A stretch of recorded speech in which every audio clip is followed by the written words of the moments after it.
মধ্যপ্রাচ্যের এই গ্যাস এবং তেলের উপর টিকে আছে ইউরোপ।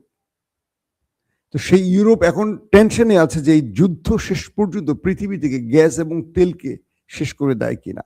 কারণ আমেরিকা এবং সেই দেশটি যে খেলাটা শুরু করেছে, ইরানের যে স্ট্রাকচারগুলোতে টার্গেট করছে, ইরান ঠিক সেই স্ট্রাকচারে অ্যাটাক করছে। তার মানে কি, এই মানুষে এই সভ্য মানুষগুলো লড়াই করতে করতে তেল গ্যাস শেষ পর্যন্ত শেষ করে ফেলবে।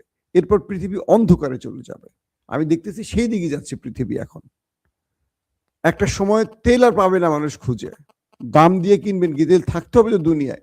যেভাবে তেলের ডিপুতে, স্টোরেজে, ঘাটিতে অ্যাটাক চলছে, গ্যাসের ঘাটিতে আল্লাহ প্রদত্ত এই সম্পদগুলোর উপর যেভাবে অ্যাটাক চলছে, একসময় এরা এদের পাগলামিতে দেখবেন যে পৃথিবীর দিকে সমস্ত প্রযুক্তি হাওয়া হয়ে যাবে। কারণ প্রযুক্তি চলতে দুটো জিনিস লাগে।